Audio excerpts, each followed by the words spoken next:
give you a heads up. That's good. I appreciate it. It's 9:30. I'll call the meeting to order. Let the record show all three commissioners are present. Our first order of business is, I guess, an update, beginning conversation with our newly minted code compliance officer.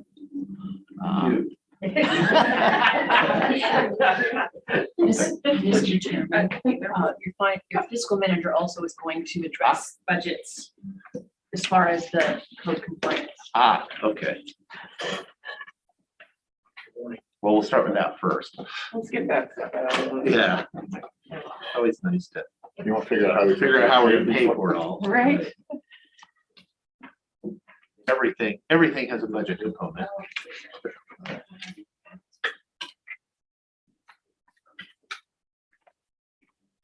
Good morning. Good morning. Happy Tuesday, everybody. Yes.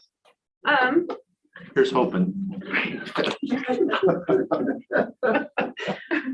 Well, at least our humor is intact for Yes. today. So since Lynn started this week, we had to come up with some numbers to get the budget right, going to the end of the year. There was funds already budgeted for wages and benefits. So that part was at least easy enough, and that amount that's been budgeted is adequate to get through the end of the year. But Lem's gonna need some office supplies, and he does have a cell phone with the PA's office. I did confirm that amount with Janet this morning. So I was able to budget that accurately there. which number is that? His cell phone is $50 a month, roughly. So my proposal, and I just spoke with Lynn about this, sorry, for just now, sorry, Lynn, but $1,000 reduced from the admin building inspection supplies to move down to the compliance supplies, 200 of the communications, 1,000 of the travel, because Lynn budgets her training under travel. So we just moved that down to miscellaneous for any training that Lynn might need.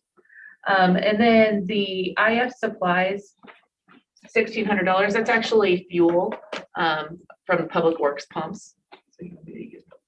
But I just kind of guessed at maybe he might be using about $400 a month for the first few months here, but we can kind of. Who knows? Who We'll find knows? out. Yeah. We can adapt to. Yeah. Yeah. No. I'm. Shoot in the dark, that's, Yeah. But that would be just to get through the end of the year here, and we've already discussed 2022. Yeah. Okay with that, I can make those transfers. Does your phone have hotspot, I do not believe it. Well, it probably has. or does your laptop have hotspot, or do you have ability to use your laptop on the road in the middle of? I don't have a modem with, it probably does have a capability, but I'd have to talk to IT. It's one of the Surface Pros, so it may not have that, but I can double We can check. just look at your phone a little later. Just curious, Rob shaking his head in the background going, damn, quiet. Looks good to me. And Seems reasonable. speaking with Brenda this morning, I do not believe this would have to go under a supplemental process because it's a transfer within the department, just within the Line items. Line item. For, so, right. Great. Thank you. Okay, thank you. I do have one, sorry, and I don't know who it's for, and I'm trying to remember the budget when Lynn was here last. Did we decide that your fees that you collect could be used for code compliance, or did we decided they couldn't be used for code compliance, My right? understanding from the state auditors is that they can't, they have to be used for the building But not, okay. portion. I was just trying to remember how we determined or decided that. But it could be used for the building portion of code compliance, correct? I don't know that part. I mean, So that would be a good question. If building complaints is half of his workload, we might be able to check with the prosecutor to see if that would cover half of this. I don't know if it was like half though. Well, right, 42% or whatever the number is.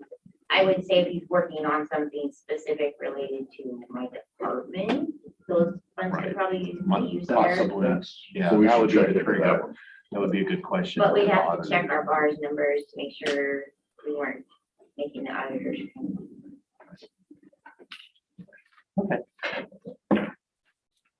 Well, that answers one of my questions right there, so. Good morning. Good morning. Good morning. I'm sure that I'm gonna be listening more than I'm gonna be asking, but I had a few questions, if I may. Absolutely. Some of the things have already been addressed. So Lynn's already has the vehicle ready to go.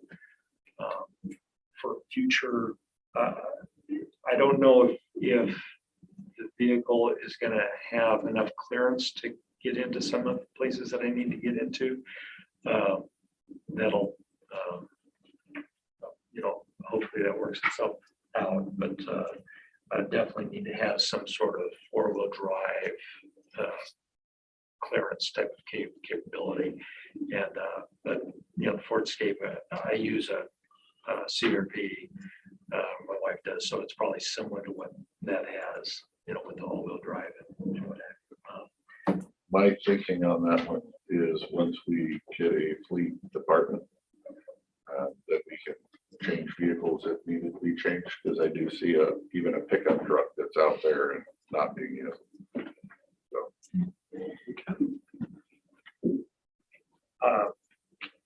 On access, I understand that that's in the process to getting keys to the office area there, and then where the main files are.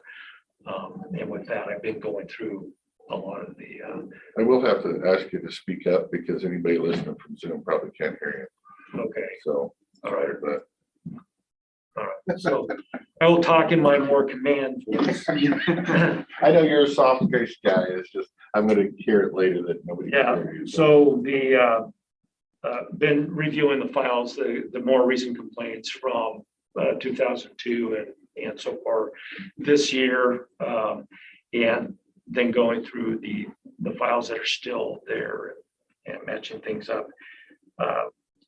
So that's been addressed. There's been some talk on a website or web page for the county website and developing a co-compliance page, which I think is an excellent idea. I've been looking at some of the stuff that Clark County has and been talking to Rob on that. So we'll be working to get that up so people have the county resources and other resources that they would need that we might not be able to help them directly, but we can direct them to other resources that we get for, like, mitigation type situation or that type of thing where they have to have a professional mitigator come in. Let me see here. The bars numbers, that's already been explained, and so that answers pretty much all the questions I have. I think if it hasn't already been in, I'm sure it has, I'll develop a log to make sure that those hours, depending on what the complaint is and what I'm working on, will fall underneath the compliance, nuisance, these type of things. So it'll be separated out and then coded accordingly. And are you building that by department? Because I remember you had, building complaints and all this, and if you're logging that time and then Yeah. you get an answer, that would make things. Yeah, so I'll be coordinating with the departments on that though too, but I've been separating the complaints out into categories. And I do have an answer on that, on some of the source. I like that because it would let us know how many hours you're spending in each branch of your compliance. Right, yeah. And then just, there's been a little bit of discussion about future office space. And my understanding that it has already been designated over in the new building. Is that okay? At least that's what I've been led to believe. Yeah, agree. If my preference I'm not really, as far as personal preference, it doesn't matter to me if I'm in the new building or if I'm over here. I just need to have someplace. A cubicle probably is not going to work. And so I just need to have someplace where I can sit. If somebody needs to come in and talk to me, I can then shut the door, that type of thing. So you need privacy, availability to privacy. Yeah, and then also because, having an area that is secure because of the confidentiality in some of these cases that in actually probably a lot of the cases. And, sorry. Go ahead. What did we originally have Frank's spot as a cubicle or an office? It's an office, it's an actual office. Office with a door, that but will is it close. still available or did it go to planning? I think it could be available again. That would just be a discussion.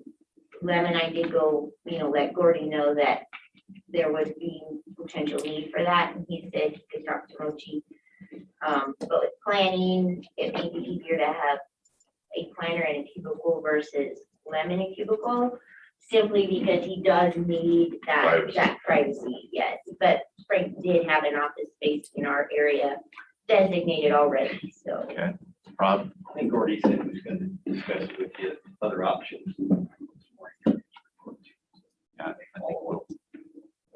Would we anticipate, once, we're moved into the new building and everybody's in the space, that the files and the records of the cases are gonna be transferred they're gonna be in your keeping versus in the building? That's my understanding. That would be, Yeah. I mean, to me, they That's my go with the understanding. job as far Yeah, as, I understand now. Yeah. that in the interim, you need to have access to where they're housed now. And all, like I said, I'll get to retention issues because some of those files are probably past its retention dates. Right. And can be, destroyed. So. Thinking on that one, I wasn't even thinking that route.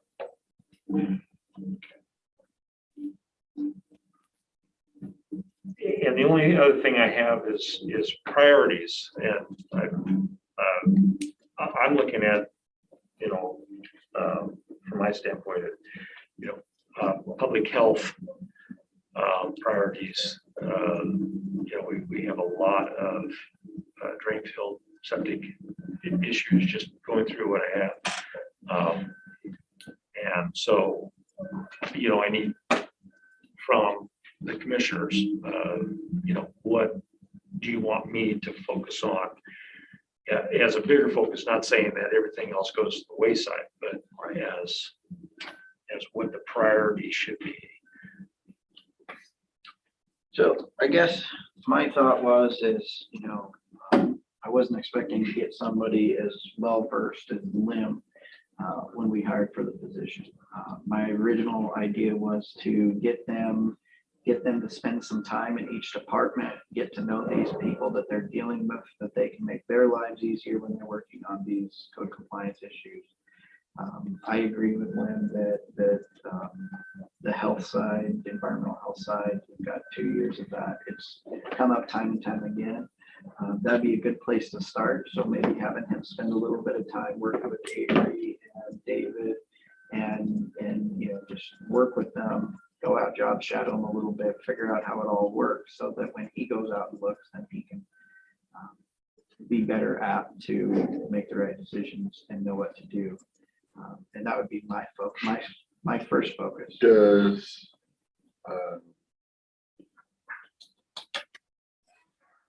who does the inspections of septic installs around here? That would be David and Avery. So actually looking at the system, making sure it's good, it's covered good, all that stuff is there, it's not a building. They do all that. No, you're dead on right then. And that would be my top priority of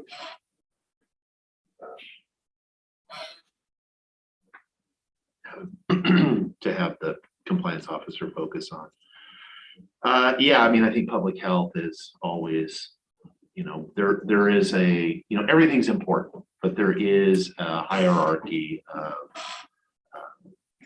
public health and safety is always going to be the top concern. I mean, that's really where the authority comes to regulate all this stuff, is because of that. That's so important. And then we get into other stuff as far as, neighbors getting along with each other and other things. Those are still important because they eventually can elevate into public safety and health, as we've seen in places.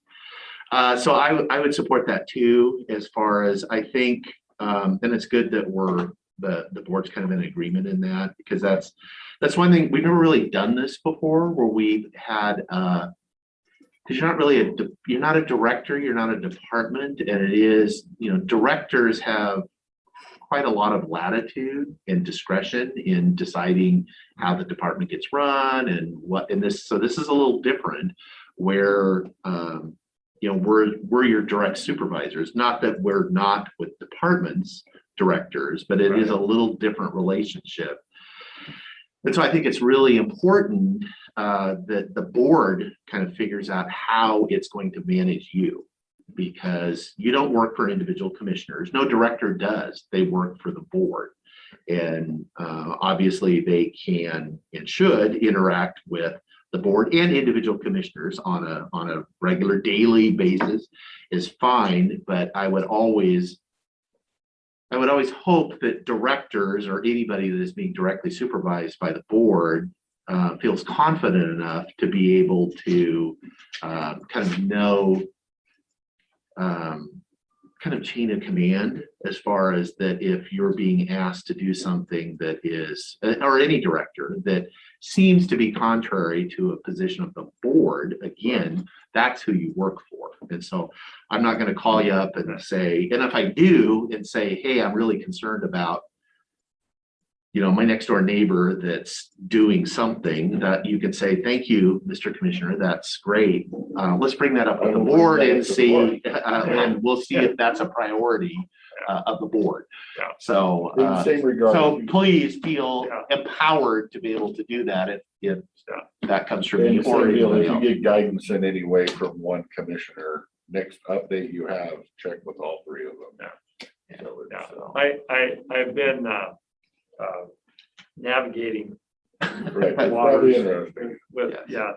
and have gotten some good advice from the PA's office as to what I can and can't do. And certainly any staff member that feels, hey, I think you're moving too far, to the curb there, you need to, I feel Just to free check in. Yeah, right. I do have a backtrack question on the septics. Are we gonna be working old cases from, say, 2 years ago? Or are we gonna set a date range that are we working on the new stuff and going backwards?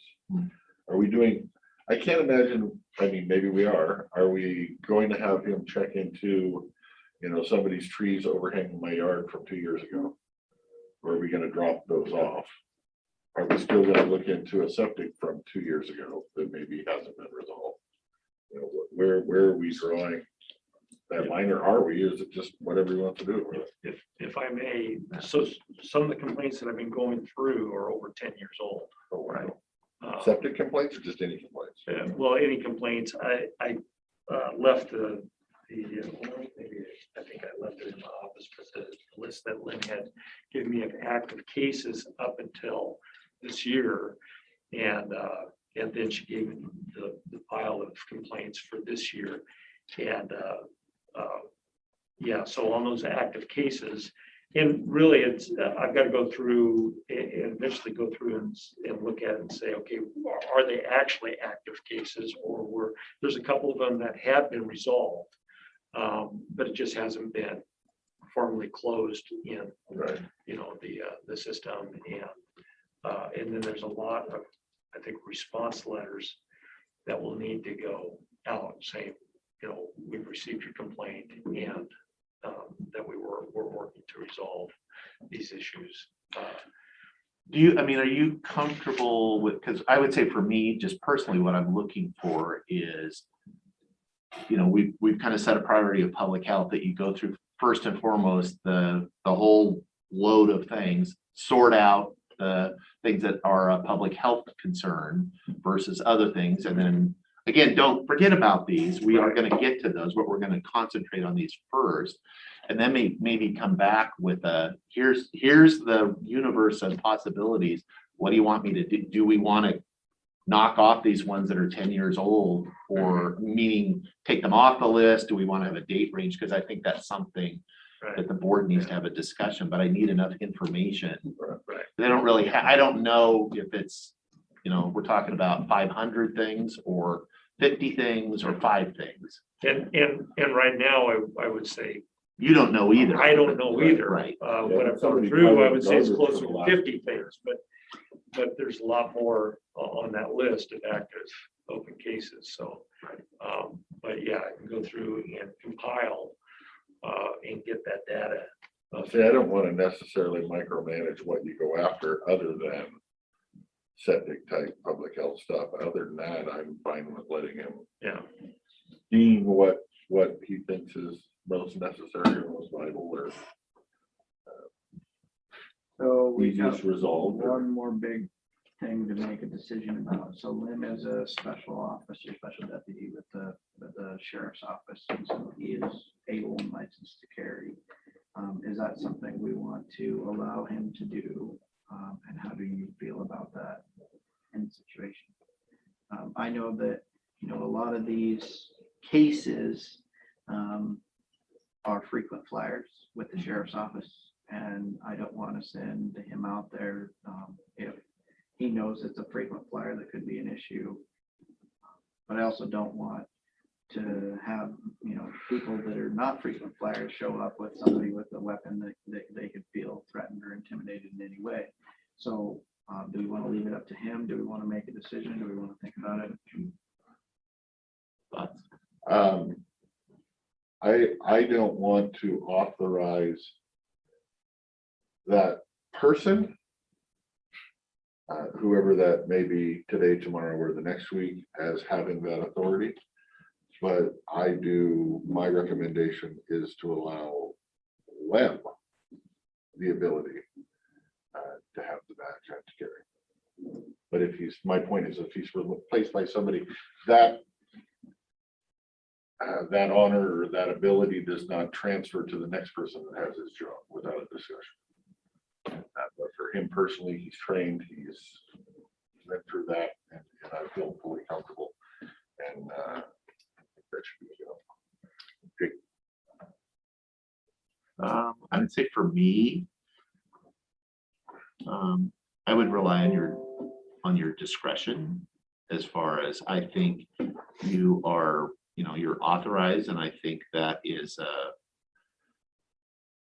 a tool that should be available to you. I would suggest, though, that you don't go last resort. you don't go out, carrying your badge and your gun on your hip necessarily. I mean, as far as, but it should, I think it should be, I'm perfectly fine with you having the ability to do that if it's if you're discreet. Because I think the situation it depends on the situation, whether it warrants. Some folks, you may read the situation, and you're old law enforcement, as far as, it's perception can make a big difference with folks sometimes, and you have to read the situation. It's the same as any of us do when we are dealing with folks. Some people are in an agitated state, and you don't want necessarily, even if I have the authority to do something, is it really smart to rile people up? And sometimes so I would rely on your training to know when you need to be discreet and when you don't. But I don't have any problem with you if you're comfortable in that you should have that as a tool that's available to you. Because in some situations it may be warranted. I've already identified several officer safety issues in these complaints just from past. Right. And also coordinate with the sheriff's department, and I have specific parameters as a special commission deputy versus being a regular deputy. So when I'm off the job, unless the sheriff calls me in, I don't have police powers, number one, outside the county. And number two, I don't carry when I'm not working, right, period. So I don't have my badge with me, that type of thing. And I've never been a badge flasher. Right. So, That brings up a new question. Have you talked to the sheriff about and get willingness for you to get backup on some of these?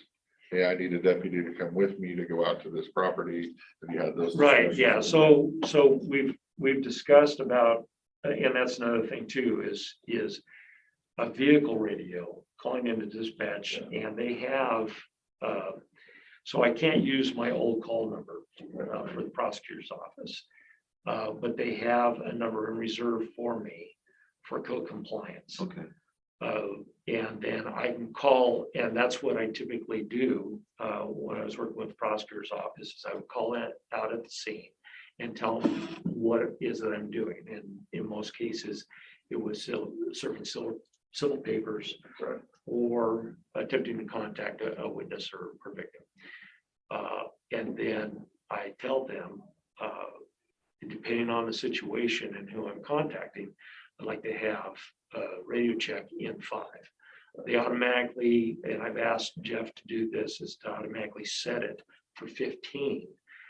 And that's an auto, for the officers.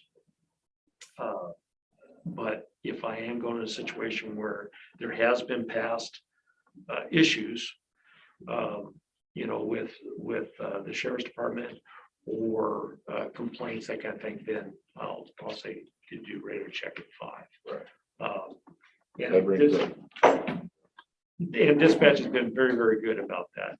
The other thing though too is in some of these cases, I will be asking for a second unit to have a deputy back me up. And the thing with that is, though, even though I would have another deputy with me, I'm still taking the lead, and I'm still the person that is, contacting the individual and handling the situation there.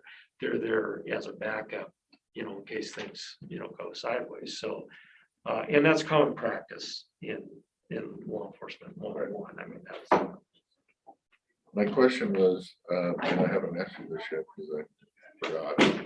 Have you checked with just Jeff King or anybody to see if they have radio or handheld or something? Well, I have the You have sorry. your own? Yeah, I have a handheld issued to me by the sheriff's department. As far as a vehicle radio, I haven't talked to him about availability or the sheriff's department about availability. And I suspect if they do, it may be one of the older ones, which is fine because most of the time I'm able to hit the repeaters with the older radios. That hasn't been a problem so far. I'm just thinking we definitely need you to have a second line of communication if cell phone is not available. And I want to make sure you have that option in your vehicle. Yeah. And I think the other thing too is, when I'm contacting people, I'm not out there to cite them. Right. I'm out there. 99% of the time you'll be fine. I just. Yeah, I mean, that's, so, the idea is to get is compliance, involuntary compliance, and giving people resources and, talking about with them. And I know that in past conversations, grants have been talked about. I'm not too familiar with that. I will be familiar with that, but if there's possibility for that for people to be able to apply for that kind of thing. So Okay, before we get off this, your thoughts on that specific issue that you raised? I'm of course fine with Okay, it. I just wanted us to, as a board, make a decision. Yeah. You feel like you got what you need? yeah, I appreciate it. Yeah. How often do we want to have him come back for one of these little updates? I would say on a regular basis, especially until things get, Once but- or 2 weeks? 5-week cycles. is Unless you- standard unless we want to do I less. was at the gonna say he's beginning. new, I would kind of like to have it more often than 5 weeks. Yeah. is my thing. Yeah. Even if we have to come in at 9:30 to do it every 2 or 3. Yeah, I mean, is that, Just are kind you, of hear what's going on. yeah, just to Right. check in, because it's gonna get, again, it's difficult for you to have the official check-in outside of the public meeting for the Right, full board. right. And But he so- can check in during, Oh. any time during any meeting we have on Tuesdays, and just pop in like Casey does for 2 minutes to ask a question. and Yeah, of course. Head out anytime you want. I'd say put them on the 5-week schedule, but also feel free to stop by anytime, give us an update, let us know how it's going, not like a 15-minute block, but maybe a 3 or 4-minute block. If you feel like you need more than that, Then we. Then say something. No. she'll throw you out I'll the talk, toilet. yeah, I'll talk. yeah, talk to Lee. You can be in here as often as you want, as long as she's fine with it. She will find time on that schedule. Squeak. Yeah. The key is just know that you can squeak in whenever you want for 5 minutes. Yeah. If you need guidance.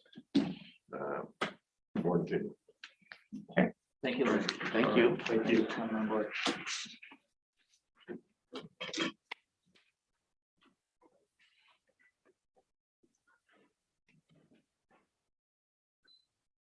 Good morning. Come on in. come on down.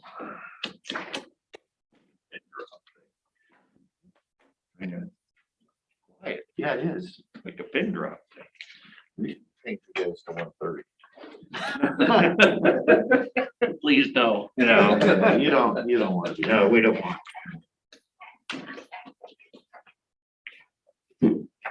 I'm kind of curious what the Zoom population is today. 24 so far. Up to 24 so far. Let's see if we can get to 70 after. That's later. Thank you, sir. Yes. Could I get, I could send an email to the insurance statement for the port that shows that they're additionally insured for the range. When you get a chance, Lee.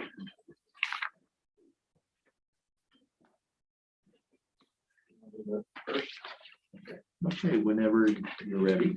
Okay, first thing's not on the list, but Casey's here and so we wanted I to. did notice her, yes. Yes. So we wanted to talk about something personnel related. And so we had our office manager 2 leave the county. And so we've been in the process of looking for an applicant to fill that spot. And so we did some interviews last week and we found a candidate. And they have about 25 years of experience. Very good. Yeah, about 20 of that, roughly, rough numbers is with the county in the past. And so we would like to make an offer. We advertised it at step 1 through 3. We would like to make an offer of step 5 based on the candidate's qualifications and experience doing what we need them to do. Are they a current county employee? No. No, they're not. They would be returning to the county. So we'd be asking for the step 5, and we would also like to ask if they could have their time in service as well. Reinstated. Reinstated, Yes. yeah. Rob, have you, I don't want to get in front of myself. Have you looked at your documents on this position on comparables and or any of that? No, that would be part of the salary survey. Right. I was just trying to get ahead How of. long has this person been out of county service? 2017, Yeah. yes. So typically, they've been gone over a year. You don't reinstate their county service time. And Gordy and I have talked about this. I'm not opposing Gordy's request on the vacation or sick leave. I would just ask commissioners to think about the other office managers that didn't get that or didn't know they could ask for that. Typically, you've done this for senior level positions, executive directors and some other senior level positions. Rarely do you go below that level and negotiate for vacation and sick leave. So it would be a change in the policy, though I know there are exceptions and that's what he's asking for. But from an equity standpoint, I just ask you to be aware that one, others either didn't ask or didn't know they could ask. And two, that we'll ask from this point on. Most likely every position between the office manager level and the director level. Essentially. Do we know how many years they were with the county previously? 20, not 20, 25, yes, 25. Okay. Is the amount of hours working a week for the old employee the same as the new employee? Yes, they're both full-time positions. Yes. Yeah. The one that was filling it though, Mark Schooley, he was working part-time. So we That's just what I adjusted. thought. So, Yeah. Yeah, we just. So it was a full-time position, you just had a part-time guy in a full-time position. Yeah. Right. Yeah. Because that's all he wanted to work. And we made it work. Yes. How long was he there? In that position, I don't know, 3 years maybe? Yeah, we haven't had a 2 lot. years? So there will be a little bit of budget hit. The difference between the part-time and the full-time. Yes. Yes, That's correct. but it was full-time It's for budgeted years. for Yeah, full-time. It's on the org chart as of. Yes, because prior to him, we had Mary Clark, who had been there for, Right. before any of us had been Right. They built the building around. here. Yes. So it's C. Not her appearance, I meant her skill. Yes, her skills, yes. It's really important to have somebody with that skill set. Yeah. They are the face of the department. Is the person stepping into the same position they had previously? Or is it a different position, different? It's similar. Yeah, when they left county employment, it's very similar. Yes. I can say that Different department. Different department.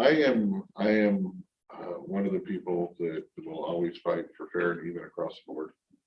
I don't care who they are or whatever. If the county is pretty much had a policy that if that level of service says you don't get your time back, then I'm gonna stick to that. If we're going to allow it on this case, I'm fine with that. Just know that I will fight for it to be on this case every time. Whichever we do, I'm fine with.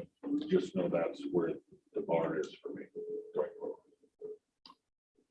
And just so we understand the difference being that if we give credit for service, then there are accruals for vacation, all that, or what all that Yes. is at that rate Yes. versus. And longevity pay. Right. Just so we know what we're. So that could be a budget hit for every new hire in that position or above. Yeah, as much as, I'm gonna have to be firm on, I'm fine with the grade 5. I think that's very reasonable, given the years of service and the skill set. And I think we need to pay folks for their, what assets they bring. The credit for prior years in the county, I think that's just a bridge too far for me. If it was closer to, if it wasn't 2017, if it was, just over the line, maybe I would have some wiggle room, but we're coming up on, 4+ years. And I think it's just to be consistent. I would have to say no to that. I'm fine with the 5 placement. And my consistency is kind of been stuck at 1 through 3. But in this case, because of previous history, I will go with the 5 as well. To make up for not reinstating the back years. Commissioner Anderson. Uh, Christopher could go either way on My the. first thought was a 4, but with the fact that of the years of service with the county, I'm willing to go to a 5. But like you guys, it's a bridge too far to reinstate all the other pay. So I think that's a fair middle ground. Okay. Hopefully that won't be a deal breaker for you, but All right, thank you. okay. Thank you. We're fine being the bad guys. So, Blame it on we me. tried. Okay, we'll blame it on Rob. Okay. It was. We were all right there. Till you Oh, no, I set him up with the whole question. He knew it was coming. Thank you. Thank you.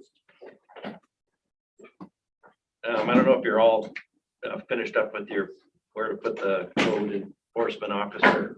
No, hopefully, yeah, that's Yeah. really relevant as far as to our earlier conversation, as far as, so what can we do as far as we want? It seems like the job, it needs to be in its own office if possible, not just a cubicle in a room.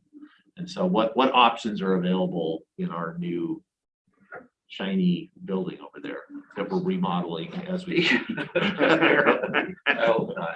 Is there anything wrong with we were gonna use this for storage or something, right? Yeah, so that's your storage for what's in the basement here. And so that is an option. So, Can we move that storage? I'm a no on that. yeah, so we have that across the hall from you, that first gray square on the, next to the server room. That is a shared storage. So, This one? yes, So that's shared storage, so we should be able to move some of this in here and Yes. put them right there would be fine. yeah. Yep. It's set up. I don't know if it has all the, it does have data and power. I don't know if it has it to the capacity of the other offices, but I think we tried to set everything Everything up. up for this Yeah, eventuality. yeah, exactly. Knowing that these things happen. Although that is an option, I still think the best place would be up in building, because most of the people he's going to be working with on a close basis are in building, are in planning, are in up there. But I think, I still think that's the best Yeah, so they could alternative for him. fill their the space that was created for them. Come point to it, Lynn, or Gordy, so we're all looking at the same thing. Frank's office was going to be this one. Because you have Jean, Cindy, Amelia's actually gonna be here, I'm here, and then planning's over here, and this was gonna be Frank right here, so that would be one. If that's what you guys decide.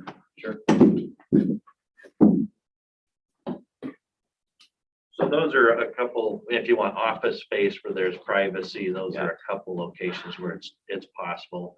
You know, your records, you probably want to have secure, so we'd probably have to do some kind of chain link, security enclosure inside that storage room for your records.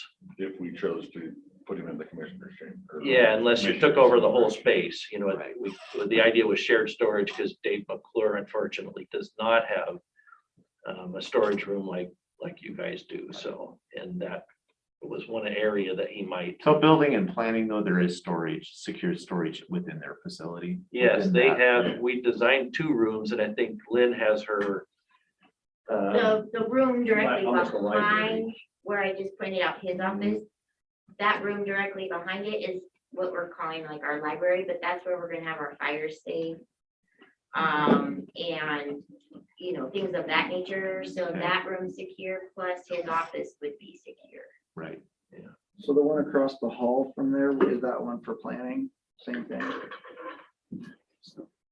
So you got, this one's for you, Right, is that one for Yes. planning? Yes. that's planning, Same thing. yeah. Mhm. So if we went with that option, Lynn, would you be okay with sharing some of your secure space? I for would, the- yes. for I those mean, we which would've- you already have them now.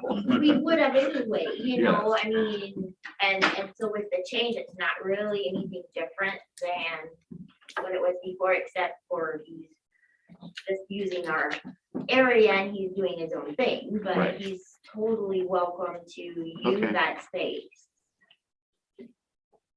Okay, well, for me, I would reserve the right to think about it, but I would lean towards putting them up there in the planning and building, but I don't know, whatever That my choice is planning and building. Anything other than that, I could, I could be persuaded, I could be- but it would take more persuasion. I just know in the commissioner, we do have records, we do have, and there was a reason that room was designed to have Yes, records. yeah. That, and it would be a good idea to, I think, get his opinion on that too. And if I remember correctly and talking to him, I don't want to speak out of place, but if I remember correctly, he would have long-term rather be up in the building. Well, we talked about it a little bit when he came over last week, so I could show him where all the current files are.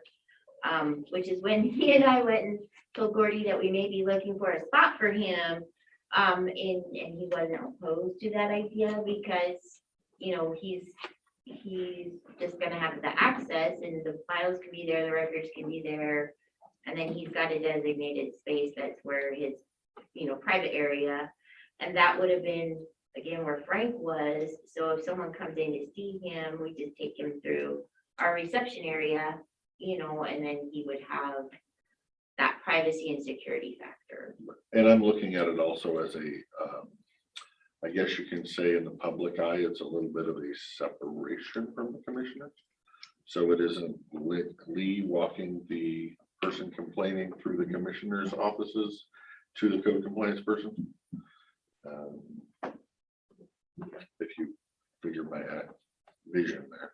Okay, so let's tentatively.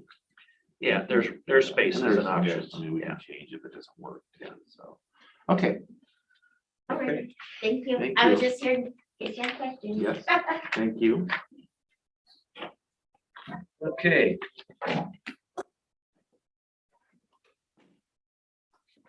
A couple items on the consent agenda today. The first one is item number 4, and we would like to purchase basically their antennas for our field personnel and tried 3 of them. The sheriff and IT have tried these out. So we have lots of areas in the county where there's no reception. So you go to Glenwood, you can't use a cell phone.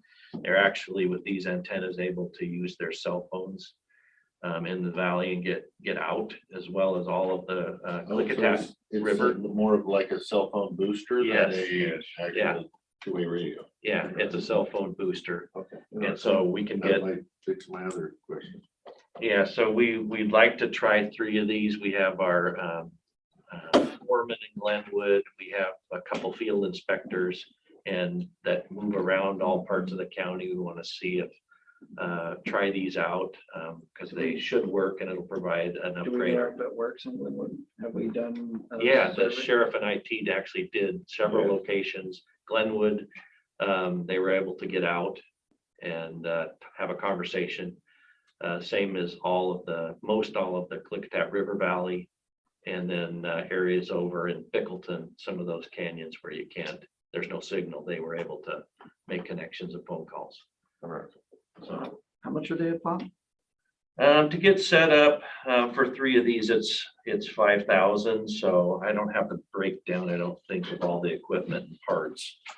They divided by 3 years, $1,700 a pop. Yeah, And that's what us doing the work, not hiring somebody to install. well, it's through Day Wireless, and I don't know how Yeah. much of Day Wireless is gonna set up versus our staff. I don't know. We're the breakdown. Yeah, Is there a monthly fee too, or just the year of the setup? I'm pretty sure it's just your cell phone bill once you buy the equipment. But there may be some ongoing maintenance through the supplier of the equipment, Day Wireless. Can you forward me that actual equipment stuff? Because I know some other people in the valley might be interested if that is actually successful. Sure. Sure, actually, I can give you the package. I could do that too.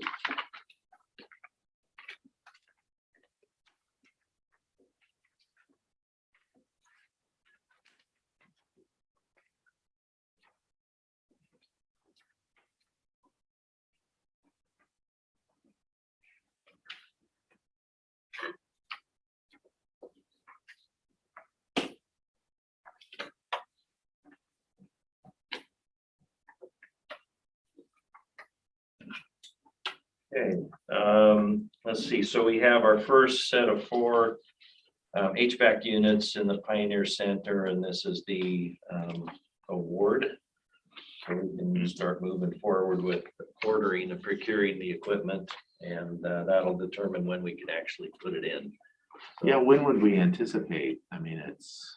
I think you talked to them, they said Yeah, 8 weeks out. 8 weeks could be, 8 could be, months, I Yeah. guess, so. Yeah, but we're not sure yet. I Right. mean, the We chiller would part actually of it, See them. yeah, the Yeah. chiller part's the hard part. Okay. yeah.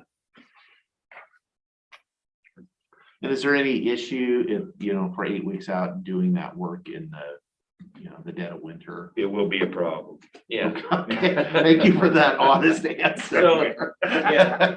but not as much of a problem as we can do In temporary. the middle of the, Yeah, when it's 114 degrees. yeah, the cooling is the harder one, so we can plug in portable heaters, Right. which is, it's pretty economical and reasonable to do. The AC is the challenge, doing without that. Yes. Okay. So it's possible. Okay, well, we will do our best. Yes. Yeah, we'll make a decision when we actually get the equipment. Right. That's, The problem is all four of them have to come down at once. Right. Because of where they are, they're up in the attic. Right. So what we're doing is doing the areas where and to take them all, you gotta take them all out and put them all back in, starting with the furthest one back, Yeah. so. Right. They'll all, once you disconnect them, they're all four Are down. yeah. Until they're hooked up. Okay, Then we're replacing these, not because they're broken, but because they're end of life. One is broken. They break periodically. But yeah, matter of fact, the AC and the seniors, 'cause it leaked in health, but it actually services seniors, has been down this summer. We've had a portable unit in for on and off. Yeah. We just shut it down at the end. So there's no salvageability of the ones that are working currently. You're not gonna put them somewhere else because they're gonna break tomorrow. No, they're not. Yeah, Yeah, okay. the landfill maybe, that's about Yeah. it. They're not good. No. yeah, no, go on. All right, so we have pay estimate number 3 for grade works in the amount of $128,636. And they continue to work on that one, as Lee knows. They're putting down crushed rock now, so our survey crew is humming in the midst of trying to keep the other survey work they need to do on our other jobs, so on the construction side. So this is kind of a busy time for them and us. Mhm. So yesterday, the contractor finished the wearing course on West Darland. So, and then they'll finish paving I think they were trying to get to one of the intersections, the 2 large ones. But they'll finish those and the approaches today is their plan, or was. They appeared to be working on that when I came through. Or I inadvertently forgot. Again, I am a creature of habit, so Yeah, work was well underway. So the ride was good? How was the The ride? ride was beautiful. Yeah. Good. A little bit of a wait to get to it. That was actually, I can't complain. I happened to just hit the dice and they were turning the sign as I drove by. So it was perfect. Yeah, that is perfect. Yes. As opposed to the Friday, which was the opposite. First I person in I line. saw the crowd leaving and I was not close enough I thought about Watch the sign. being turn civilly down. disobedient, but I don't appreciate that. So I waited for quite some time. I have a question on the Darlin asphalt thing. On the side of it, it's 2 layers now, so it's got a heck of a drop off there. Is there any plans from the county to go back through with the grader and try to pull some of that gravel back up to make it a shoulder? Yeah, that's what they'll do. So there's a lot of extra material, Yeah. so they'll come back and pull the shoulders and, I thought that's. yeah. Yeah. Yeah, in some areas we're able to have, there'll be a little bit of gravel shoulder left and others, not so much. As long as Just it depends. is straight drop. No, off. yeah, We lost want a to fire protect truck that over edge. that Yes. Yeah. Couple years ago, so. Yeah, and that road will last for a long, long time. It's built well. Okay, I'll quit interrupting, please. Continue. That's okay. Let's see, Roosevelt grade paving, so they've been grinding this week, so grinding that lift of pavement off so we can infill basically with our first lift of pavement back and so it's moving along. I think they have 10 days worth of paving, but that won't be until later, but they'll get there and it should get paved out. As our weather, I don't think we'll have a problem weather-wise. Cold mornings, but usually it's drier and warms up over there. And the road sits on the sunny side of the hill, which benefits us. And the landfill always in the winter time, in those colder times. Let's see, no movement yet on our signs and guideposts. Courtney Road, we're reviewing, or this week, we'll be reviewing the final set of plans for ad. And so that one will be ready after we complete that review. Klickitat path, nothing new on that one. And then the guys are still working on our parking lots around the courthouse that we're responsible for next year. On the maintenance side, Goldendale crew is still finishing up out on pipeline this week. There's some minor things to complete, plus some ditching work that needs to be finalized. And then we got a little bit of rain over the past weekend, which helps us with our grading. And then they're completing an approach on Estep Road, where we put those other grindings.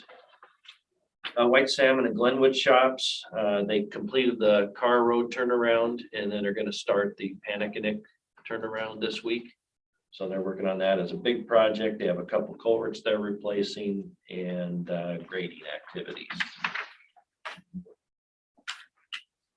On the county services building, so they continue to pour concrete and prep for pouring more concrete, and they're to that point where they can form things up, tie steel, and then the electrician has to come back to pull tie wire for the heated path and entries into our buildings, and then they'll keep pouring, but it's kind of a slower process now. So the last pour Is the concrete that's out here gonna continue on into the courthouse parking lot, or what's?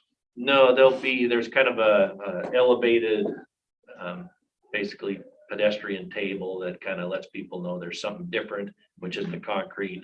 In the middle, there's two sidewalks on each side. Right there or something? What's that?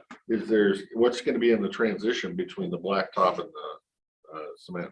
Concrete, so there'll be concrete on either side going perpendicular to the roadway, and then also parallel, we'll have the sidewalks, and there'll be like a driveway approach.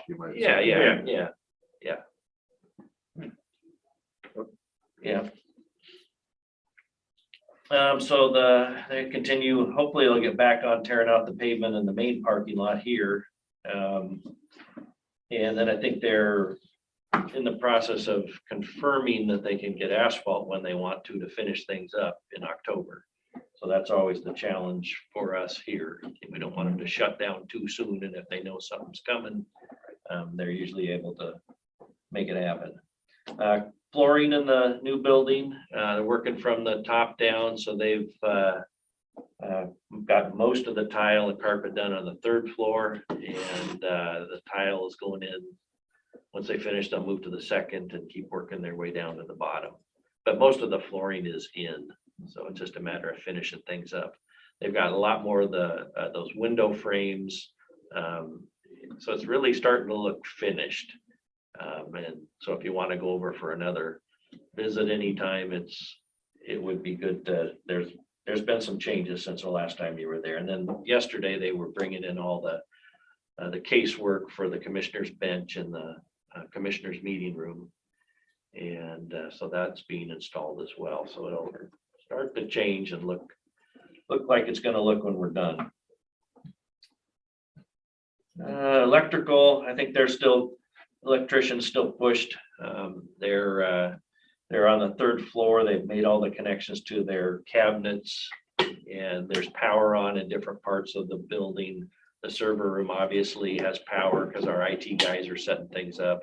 The big push is trying to get the phone connection for the elevator, so the elevator can be finalized and we can use it. And that we're trying to get that done by the 23rd. The elevator needs a phone connection to. In case you get locked in it. Yeah, it has to have that Oh, I emergency, get it. emergency call. I can yell pretty loud. Yes. Yeah, so that's critical because to have an elevator operator come to operate it, because there's kind of this period where we have to start bringing more things in, furniture and stuff like that. Nice So to have that's the all elevator. scheduled. And it's $3,000 a day to have. An elevator up. I'm in Yeah, a long that's line of work. certified to press the button for you. Wow. Yeah, What? yes. Or goes up. Look at or me go. goes down. Yeah, the old it's, days. yeah, like way old days. Yeah. It's like a bar pilot to bring my boat into the Columbia River. Yeah, Yeah. you can't do anything without it because of the rules. Oh, Look at this. yeah. Where are the rules?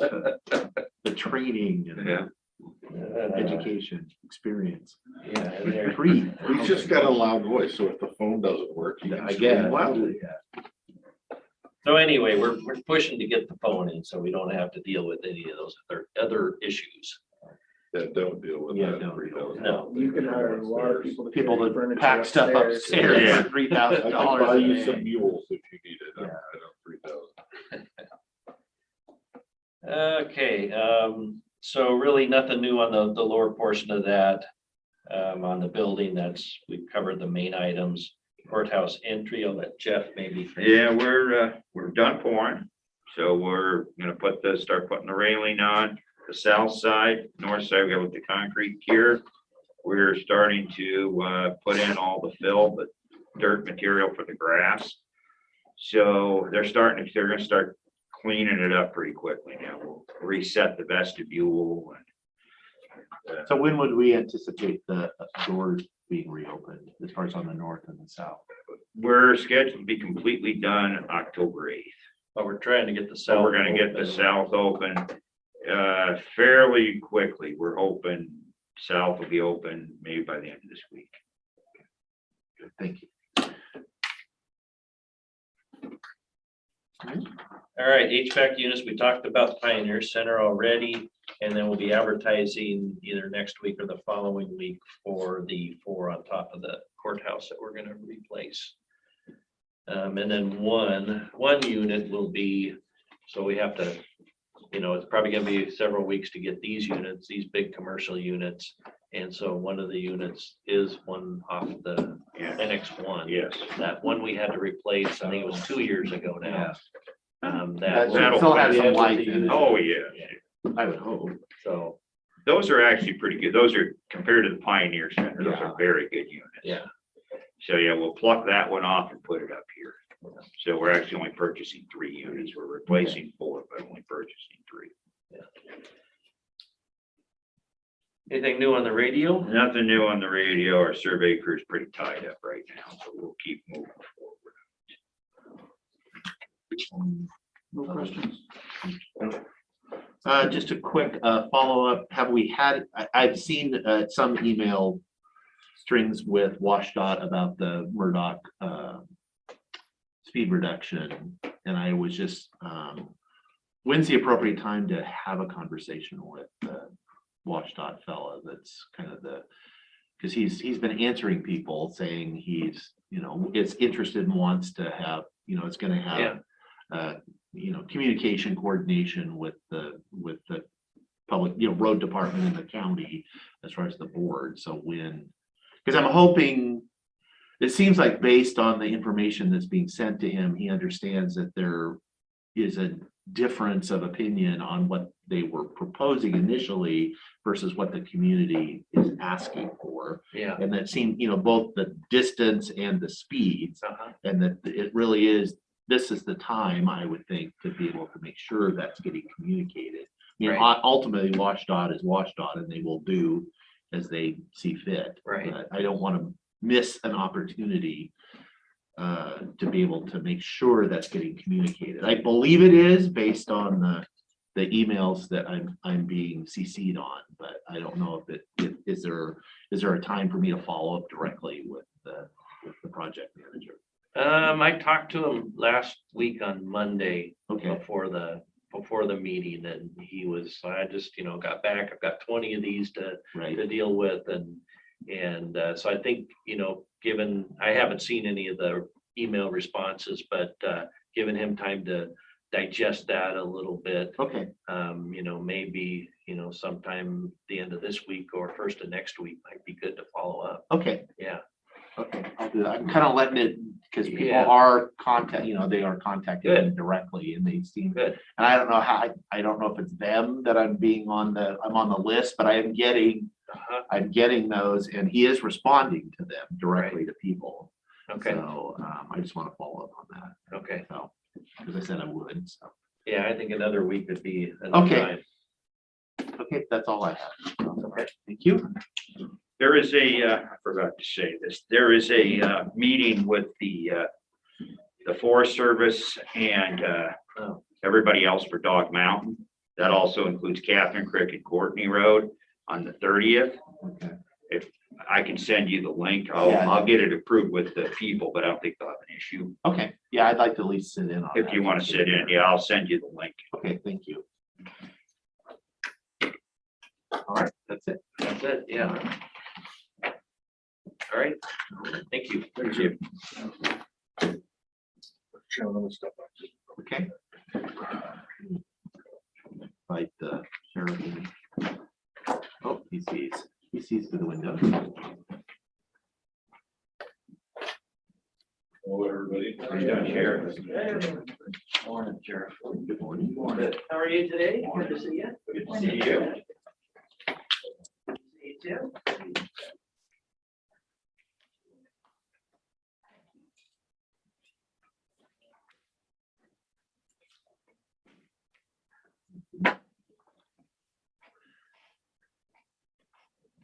He's coming back. Thank you, sir.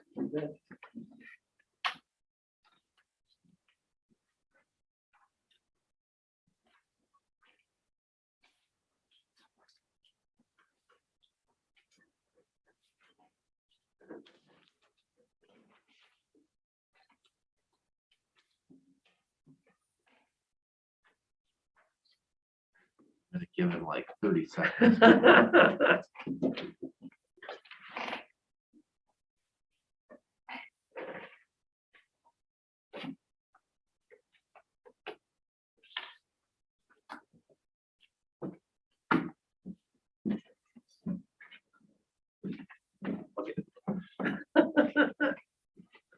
For all that. That's all I can do. Where should we start? Shall we start? Okay. All right.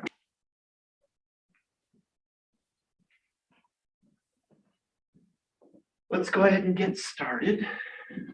If you will join us. Good morning. Over a total of 8,838 calls from service from January 1 to September 20. In addition to the calls for service, deputies served 173 civil papers during the same time period. Item 2, the Klickitat County Posse members played a major role again this year in assisting the sheriff's office with security and other duties at the Klickitat County Fair. The county fair was a success this year and people appeared to be having a good time. Item 3, Klickitat County Sheriff's Office Chief Civil Clerk Karen England will be providing the commissioners an update on our request for the purchasing of body cameras for sheriff's office patrol deputies and correction deputies. And she's here today. New Washington state reform laws restricting police pursuits, use of force, and contact with mental subjects, along with other restrictions, is causing concern among law enforcement officials. I agree with Clark County Sheriff Chuck Atkins' memo, which states the Washington State Legislature has completed in April the most significant package of police reforms in our history of law enforcement. Majority of these laws come into effect on Sunday, July 25th. These new laws were not passed by a vote of the people, but by the legislature, who, to varying degrees, did not constructively cooperate with the various law enforcement groups during the legislative process. Our concern is that the new legislation will have some unintentional consequences that put the public and the police officers in jeopardy. I have requested my undersheriff in there to provide commissioners during our update meeting some examples of how the new police reform laws will affect the services we now provide to the citizens of our county. Also, on how the new laws will handcuffed the law enforcement officers from carrying out law enforcement services to the public. On September 21st, 2021 at 4 p.m. Today, Representative Gina Mossberg will be contacting a Zoom meeting with all law enforcement officials in Klickitat County. And it will be covering House Bill 1054, which is tactics, and House Bill 1310, use of force. We're looking forward to having that meeting with Gina. Who wants to get her input, see if she can make some difference or some modifications to what the current passage of these laws is. Please refer to Chief Jail Deputy Carmen Knox as attached update for jail activities. And I'll touch just a little bit on that. A lot there, so we can take up the time to read it through. I believe all of you have copies. I already read it, Okay. but you can go ahead if you want. I want to thank Goldendale American Legion 116 for hosting a free 9/11 memorial ceremony for all the first responders and their spouses, significant others. I had Klickitat County Sheriff Jail Administrator Carmen Knox represented the sheriff's office at this event. Chief Knox was a guest speaker at the event in which she did an outstanding job. Please refer to her attached speech with her jail report. I think at this time, if it's okay with the board, I'll have, because it just read it, I'll have Tim give some examples, then I'll have Karen do the body camera. So legislature passed 340 total bills in the last session. 15 were specific to law enforcement. I'll give you a list of what the law enforcement specific ones were and kind of a general understanding of what they are. Then I'll go a little bit further into two specific ones that are going to affect day-to-day stuff. So House Bill 1088 deals with the establishment of a Brady list and set some protocols for each prosecutor's office related to that. Senate Bill 5051 deals with the Criminal Justice Training Commission and certifications, some of the specific stuff, kind of defines some of the decertification processes and things of that nature. House Bill 1267 establishes an Office of Independent Investigation. This is a statewide thing. It prohibits anybody from with previous law enforcement from being on this board. So this is essentially a board that will determine whether the officers did the right thing or the wrong thing. But if you have law enforcement experience, you're not allowed to serve on that board. House Bill 1089 deals with the auditor's office and collecting data, I believe at a state level. Senate Bill 5259 deals with data collection through the Attorney General's office and law enforcement use of force reports. So those are specific rules that the administration has to follow. It basically triples our workload for what the administrators have to do at each agency. House Bill 1223 deals with recording custodial interrogations. That's a new law that's going to take effect on July 25th, 2022. Where basically all in interrogations, when somebody is in custody, they have to be recorded, both audio and video. House Bill 1140 deals with juvenile access to attorneys. That takes effect January 1st, 2022.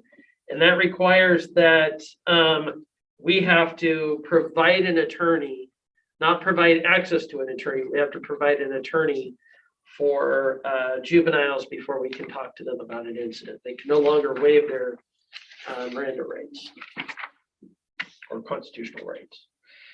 House Bill 1310, I think I've talked briefly with you guys about some of the rules in 1310. That's the, oh, I'm sorry, I skipped one. So House Bill 1320, it deals with protection orders. Some provisions took place January 25th, or excuse me, July 25th. Some take effect July 1st of 2022. This was, I believe, like 176 pages that deals with protection orders.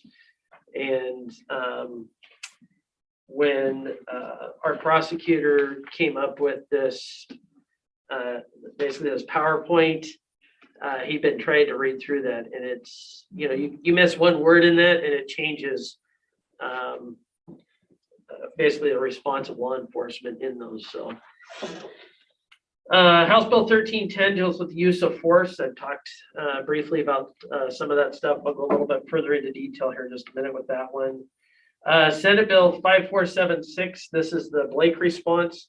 So Blake was the not my pants argument for the possession of drug stuff.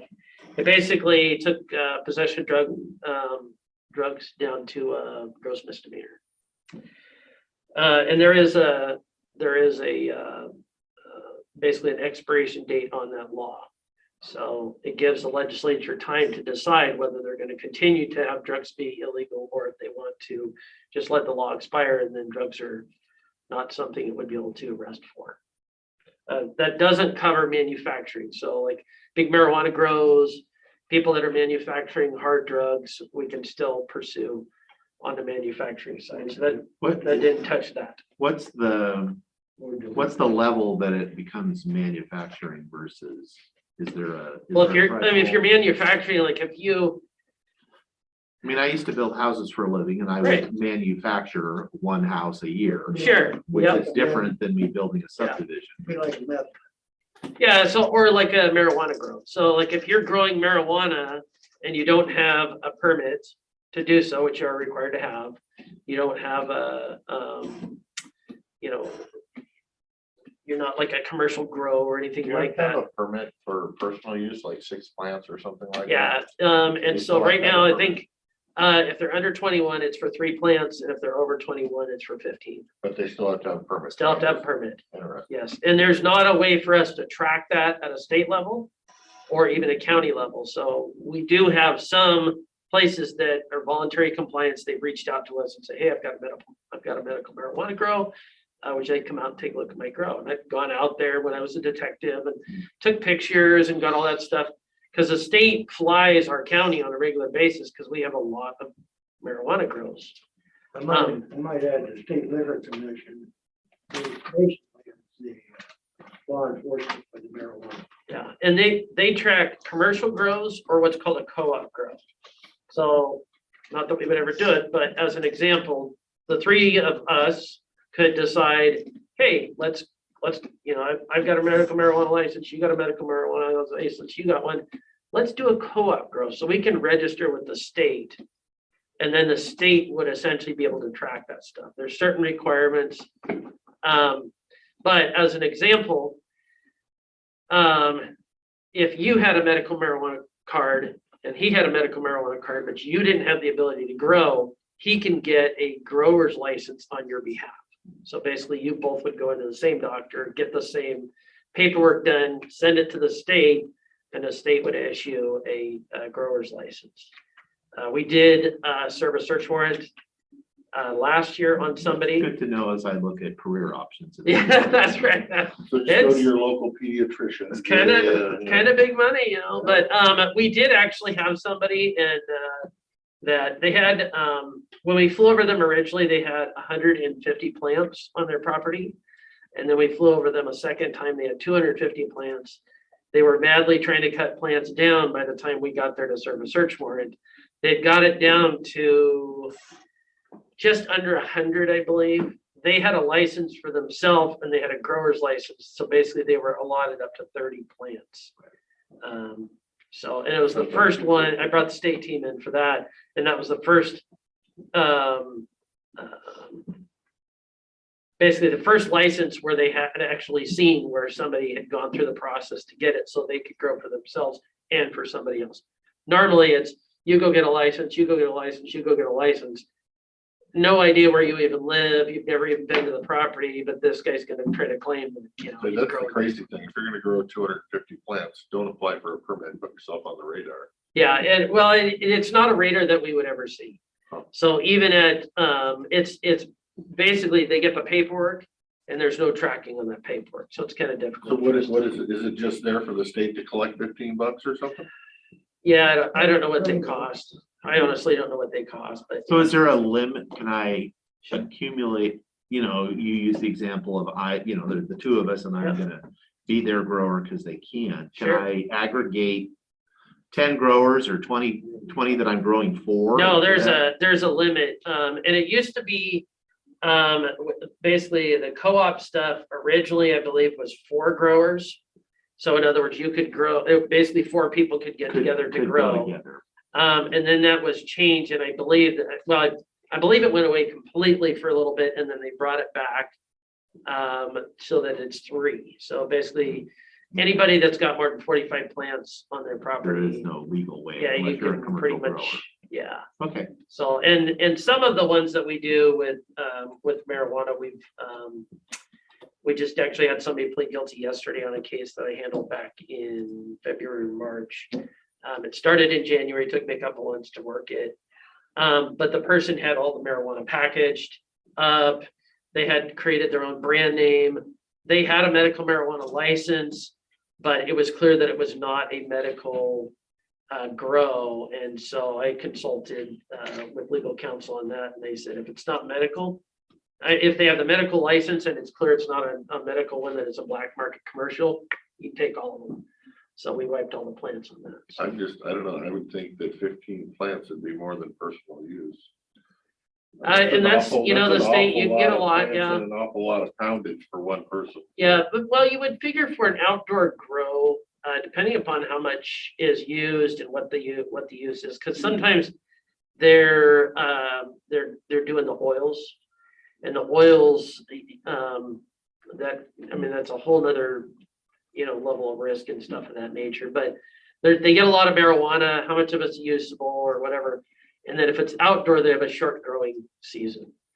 So it's not, it's not like an indoor operation, which we've seen the indoor operations where basically every 90 days they're pulling that plant and planting another one in its spot. So, but the ones that we've dealt with that, we had 8,000 or 9,000 plants in that last set that we took down. So, Then we have the cartel grows in the county. Yeah. And the one 2 years ago, 28,000 plants. yeah, I think I'm more than that, but yeah. Yeah, generally that's turned over to, we get that big of a case, usually turn it over to DEA. You guys look at PUD logs for Yes. how much energy, or do they, when they see something, they red flag it, send it to you? No, You look at theirs. we have, there's some forms to request that information. And so there's a procedure for that. Right. But yes, we can get that stuff. So that's kind of generic on the drug stuff. So House Bill 1054 deals with tactics. That's what the Zoom conference call is on tonight.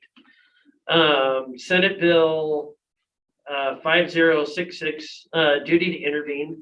So this basically establishes that if Bob and I went to arrest somebody, and let's say I start just punching this guy for absolutely no reason, Bob would have an obligation to interject himself, which the sheriff's office, we've had policies for years that did that basically required us to stop somebody from doing something wrong. But they passed a state law on that. Well, let me add to that, Tim. If I refuse to report it, Yeah, I get decertified as well. yeah. So there are some repercussions on that. Senate Bill 5055 deals with law enforcement officers specific for PERC, grievance, and arbitration panels. So there's some specific laws that took effect July 25th on that.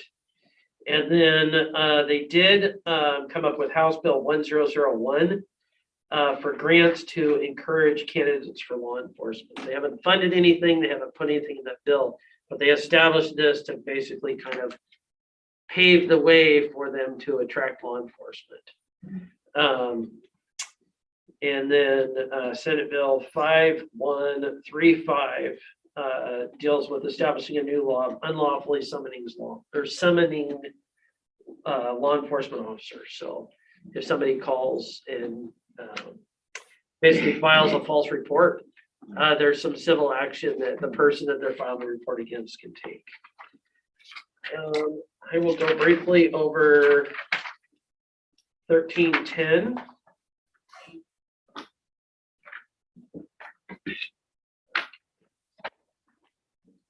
Took over House Bill 1054 real quick. So that's what tonight's Zoom meeting with Representative Rossbreaker is about. This basically bans chokeholds and neck restraints on suspects. We have not allowed chokeholds as long as I've worked with the sheriff's office, but neck restraints is kind of, we were trained in them. It's called LVNR. And it was kind of a last ditch, like you lose your gun and you're going to lose your life. Here's some options you have. And so we did go through some of that. It's kind of disappointing that they took that option off the table. But given the media coverage and the public perception of things that happen back east, I kind of understand that one. This also came up with some stuff on canine teams. So initially they looked at banning canines. One of the things that was brought up was that canines bite African Americans more often than others. And Deputy Gavin Marble from our sheriff's office actually testified before the legislature on some of those issues. There's a big Zoom conference call and he was asked some questions specific on that. And he actually pointed out that dogs don't see color. Dogs are colorblind. So they see variations of basically gray, black, white, whatever. I don't know, I had one dog that was a racist. I swear to God, I had one dog, if we were driving in the car, if there was a black person on the sidewalk, that dog would freak out. Yeah. So Yeah. they can't see color, that's news to me, Yeah. because that dog was a racist. I'm not an expert on that. I can just talk about what was spoken. So there was a lot more legislation or a lot more interest in banning canines altogether, and then at the end they ended up backing off of all that stuff. So restricts the tear gas use and basically the highest elected official within the county, and it specifically lists the chairman of the Board of County Commissioners, would have to be the one that would authorize the sheriff's office to use tear gas under certain circumstances. And I am aware that there are a number of lawsuits around the state that were already filed on that one. So House Bill 1054 also defines and bans military equipment, requires uniformed police officers to be reasonably identifiable, and then restricts vehicle pursuits and repeals previous guidance that they had on vehicle pursuits. So basically we have to have probable cause for a violent, sex, or escape type of crime, or reasonable suspicion of a DUI. And there's some more specific stuff on vehicle pursuits, which is important that you guys know some of that stuff. So we'll get to that here in a second. But the other thing that this does is law enforcement may not seek and a court may not grant a no-knock warrant. So we have not used no-knock warrants as long as I've been a cop, long before I was ever interested in going into law enforcement. No-knock warrants were never used. So let me get specific to the vehicle pursuit stuff, because those are things that are going to continue to come up for us. So as an example, if I was to witness a homicide and that suspect jumped into a vehicle and took off, I cannot initiate a vehicle pursuit until an on-duty supervisor authorizes me to do so. I have discussed our current staffing situation because we don't always have a supervisor on duty. We have a duty supervisor that is available to answer calls and things of that nature. In our union contract, we pay them like $1 an hour to answer their phone. Under the wording on 1054, that would not be sufficient under that law. So as we enter negotiations, from our standpoint, we're going to have to look at another option. Vehicle pursuit limited. So a police officer may not engage in a vehicle pursuit unless all of the following is true. There is probable cause to believe that a person in the vehicle has committed or is committing a violent offense or sex offense. So the other exception is there is reasonable suspicion the person in the vehicle has committed or is committing a driving under the influence offense. So in other words, the difference between probable cause and reasonable suspicion is probable cause, I have enough to arrest this person and take him to jail. Reasonable suspicion is I believe there's something out of the ordinary. I believe that I have a specific, a potential crime here. So the person is necessary for the purpose of identifying or apprehending the person. So in other words, if I can identify who this person is, then we have to determine, is it absolutely necessary for us to detain this person? Well, if it's a homicide suspect that just killed somebody, that's probably a situation where we would need to pursue somebody. The person poses an imminent threat to the safety of others, and the safety risk of failing to apprehend or identify the person are considered to be greater than the safety risks of the vehicular pursuit under the circumstances. The officer has received authorization to engage in the pursuit from a supervising officer, and there is supervisory control of the pursuit. So the supervisor has to be basically on the radio and available to monitor everything that's said. If their duty supervisor, I know that there have been questions before, can they go, grocery shopping? Well, it's their time off. They're responsible for answering phone calls. So there are some stuff that we would need to look specific at, what would be considered having control over that pursuit. That officer in the field. Yeah, somebody in the field essentially monitoring that. So there's a different stuff, there's additional information related to the tactics and things of that nature. One of the things that stands out is dealing with the military equipment. So military equipment means firearms and ammunition of .50 caliber or greater.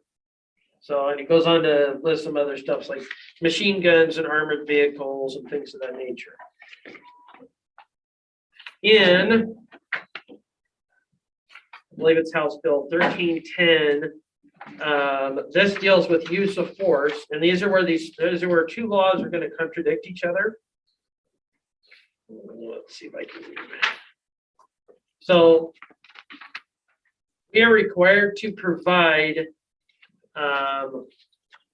alternative equipment to law enforcement officers. So basically, what we don't want to do is just give the police officer a badge and a gun and say, go forth and conquer. We want to provide him with other tools. So there is a requirement that we provide de-escalation training for our law enforcement officers. Every single officer or every single deputy in the sheriff's office has de-escalation training. They have at least 8 hours, which is required by the state. And because of the True Blood lawsuit against the state is required to have so many law enforcement officers in certain counties that have gone through the 40-hour crisis intervention training. 2 weeks ago, I went to that along with Deputy Mitch Kegley. Last week, we sent Sergeant Killian and Detective Jason Raytalk. We have a number of other members that have been through the 40-hour. So we are ahead of the game on getting everybody through this. It's free training. We just have to pay for the deputies' time, their travel, and like hotel and meals and things of that nature. the state does give us some money back to offset for like overtime covering for people to work the road and things of that nature. So we do get a little bit back from that. We are ahead of the game on that. But some of the other things that we are required to provide, they specifically list things like batons, tasers. They list less lethal shotguns, like the beanbag shotguns. The problem with that is a beanbag shotgun round is 0.781. So it's slightly over 50% larger than the 0.50 that House Bill 1054 identifies as a military round. So we're required to provide the shotguns, but we're not allowed to give them the ammunition. So we have had discussions about potential liability of not providing these to the deputies. We have discussed the potential liability for providing this to people. The legislators that wrote this have even come out and said, well, that's not what they intended the law to say, that their intent was to provide less lethal options for law enforcement officers. So some agencies have said, we're not doing it. Some agencies around the state have said, absolutely, we're providing the less lethal options. And so it's kind of been a toss up, what's going to cost the county more? If we shoot and kill somebody, or if we, if we use a less lethal option to try to save that person's life. And so the sheriff has made the decision that we are issuing the less lethal options out to our employees, because our whole goal in law enforcement, aside from the enforcement of the law, is to save people's lives. And having less lethal options does save people's lives. When somebody's in crisis, these are options we can do. Under 1310, it changes what we can use force for. So in the past, and there's a lot of court cases that House Bill 1310 contradicts, but basically, if we had probable cause, we could use a reasonable amount of force to detain somebody. Under House Bill 1310, that is no longer an option. We have to have there's only two things we can use force for.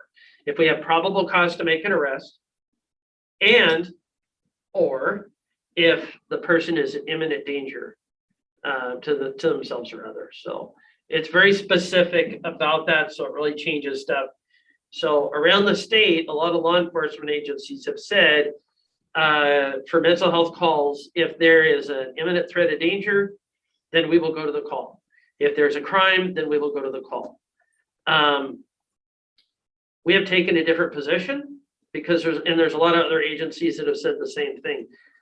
People call 911 and say, my family member's in danger or in distress.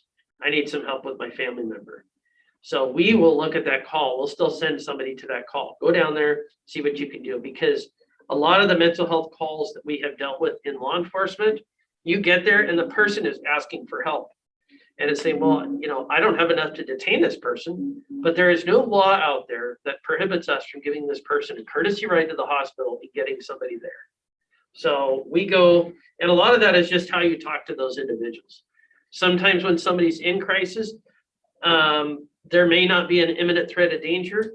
There may not be a crime, but if we don't go, it can eventually turn into a situation where we do have an imminent threat of danger, or we do have a crime because they start assaulting somebody. So I'm gonna stop you in the interest of time. I could keep going, guys.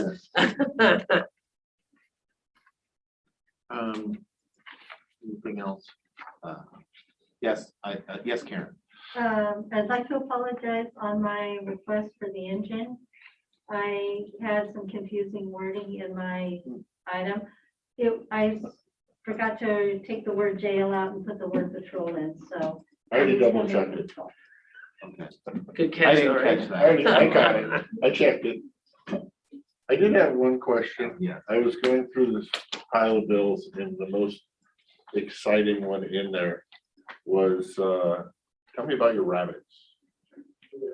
Oh, The gentleman that had the rabbits, he called, had a cougar, they had a cougar in the area. Called to have the hounds run out to look for the hounds, of course, got detracted a little, and of course, these rabbits were in hutches. They weren't like that. And they got excited and bouncing around. The dogs never did bite one or take it away, but they injured themselves on the wiring or whatever in the cage. And I mean, he wasn't upset over the fact other than he just lost his rabbits, but he said stuff happened, and I said we need to make it right with you. I mean, because the hounds were out there. Right. So that's the reason. Yeah, it had the finish, but it didn't have why, so I was just Yeah. curious. What time for turn or? I'm working on. I the talked too other much, sorry. Yeah. Actually, I don't really think so. There's not, I'm sorry. I know you always do a nice job, so. We gotta talk about union stuff next. so Yep. All right. We will try to rein Tim in next time. Well, there's so we much, Generally would schedule more time. there is so much in here. We went over a couple of those earlier. and it was just- Yeah, well, and the more you read in, the more you kind of shake your head and go, what were they thinking? Yeah, Yeah, Mr. Chairman, gentlemen, we don't exactly want a repeat of last Tuesday. We've got a Board of Health meeting this afternoon. Would one of you or one of your staff be available at the door to ensure that all people that come in this afternoon are wearing masks for a time? So, and just so everybody's aware, I did not escort the group in last week. I can tell them you're requesting. I have a feeling about that myself, and I'm doing this as a courtesy on the board. Generally, I would not, but you know where I stand on this stuff, so. Well, my concern would be not only that, but that we make sure we are able to ensure a safe. Oh, we're not gonna let anybody try to go toward you guys or anything. well, the problem with the unsafe environment was actually over there. We had civilians in the room that were not part of the protest. That were sitting right there, and our staff that was cornered in the corner couldn't get out of the room. I was outside, I couldn't even get in the room, so. I don't think it got heated, obviously, but I don't think it got to the point. If anybody would have started anything like that, hands on, yeah, they'd have been. I did not feel for it, but other people did. Well, you can't help sometimes what people feel. The issue is that we have public comment at 1 o'clock. The public expects to be able to come in a safe environment. Some people feel they're only safe if everyone is masked up. We had one individual that was here that left because there were people, she was going on an international trip and she had to fill out all the forms if you've been around and all this. And so that safety comes first. And that's why I was asking kindly if you or one of your deputies would be able to stand out there and ensure and hand out masks and ensure that only the people that come in are masked. And if not, we'll leave something out there for them to put their comments on, but we have to run a meeting and we have to follow the rules. I think the difference too will be that's, last week was the board's meeting, public comment. The Commissioner Anderson's also referring to, we have a Board of Health meeting, which we are not the Board of Commissioners at the Board of Health meeting. We are Board of Health, and there are actually 5 members of the Board of Health. And so that also, a Board of Health meeting, given the environment that we are in, it's very potential that there could be folks that are agitated. And we have not had an opportunity. The Board of Health has not been able to have an opportunity. I coincidentally serve also as the chair on the Board of Health as to how we're going to respond to that, as far as what are we going to do as far as if folks are non-compliant. And so the potential certainly exists for people to be agitated. And I know I am all about folks having the ability to peacefully protest as long as they do not disrupt. I can be outside and I can protest on the sidewalk. I can't stop traffic on the road. I can't do any of that. The normal functions of whatever the activity is have to be able, the minute I'm not able to do that, that's not legal anymore, at least in my perspective, and it needs to be, we need to have the ability to maintain order and to be able to run our meeting. At least from my experience, we were not able to do that last week. At least I was not able to do that. And I don't know what's going to happen, frankly. We have a schedule of public comment from a specific period of time that was far exceeded. And I would expect in the future, I mean, if there is no expectation now that we can ever impose any limits on anybody's free speech, then that makes it really difficult to be able to run a meeting when there's not, we had a public hearing scheduled for 1:30. We were unable to do that. We're able to move it, and we did it we continued it to today at 1:30. Hopefully we're able to have our public hearing on the budget amendments, which cover things, regular business of the county. This meeting is the board's meeting to conduct business that the public is allowed and invited to watch, not participate beyond what is on the schedule as far as in an appropriate way that the board provides those rules as far as what that is.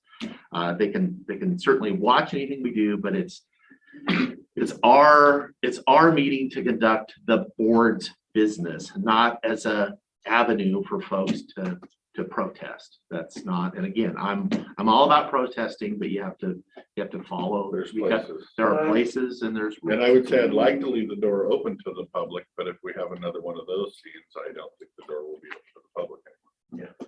So Well, you gentlemen are running the board, so it's your rules. But I can tell you, I will not arrest somebody for not wearing a mask. that was not what you were What? asked. You were asked to keep the peace. And if I have one that's standing here without a mask or refuses, my keeping the peace is to prevent you from being assaulted or staff. Or staff from feeling threatened. Well, I can't get in their mind whether they're threatening or not. You could have at least said, Bob, you could have said, calm down, everybody, calm down, state your case, but stay calm. Well, You anyway, didn't try. I'd put a box out there with a mask. We'll be close by if it gets out of hand, if it turns to that. But you gentlemen run the board, you tell them to get out if that's your choice to do so. But they're not gonna get arrested by me for trespass or anything else. They're exercising their First Amendment right. And I know you guys don't probably want to hear that, but that's my. So let's explore that a little bit. Okay. So no, I don't want to have a debate. I just want to have a clear understanding of the rules that we're going to be able to operate under. So I'm playing, I don't want to look back because that's back. I'm looking forward. So if today, because at least I am going to, I'm going to try to comply, folks. I will tell them what the rules are. I will tell them again what the rules are. And if they don't, I would suggest then that we go to virtual. So we will recess the meeting. We will go in our office. I'm assuming, I don't want to make it a big issue, but at some point, if this chambers are open to the public when there's public business going on. So if there is not a public meeting taking place, if we are in our offices, then the public really has any more right to be in this room than they do after 5 o'clock. I mean, the public hallway, of course, is open to the public as it is now. And so if that becomes, again, if people want to mill around in here, I don't really care. I'm not going to split hairs about it, but it's going to be difficult for me to conduct a meeting if I have people pounding on the door, raising a ruckus, doing anything out here that we can't do that. And I would hope that we could rely, is that acceptable to ask us? Well, I would certainly go talk to them and tell them to quiet it down. At that point, they're kind of disturbing the peace. Okay. I don't have an office space anymore, so my documents are in this room. If I have to go attend a meeting in there, my documents are now unsecured to the public if the public Well, then you lock the door. Well, if they're in the room, we have to be able to get them out of the room. That's the problem. Well, you might tell them that this you're off and Right. you got documents. And if they don't leave, can we call the sheriff to help escort them out of the room? Well, obviously, if they're causing a real problem, we'd talk to them. But I just wanted to make it clear, they're not gonna get arrested for not wearing a mask. I'm not asking for them to be arrested. No, you're not. Okay, I'm Okay. asking for my documents to be secure. Well, sure, you got a right to secure.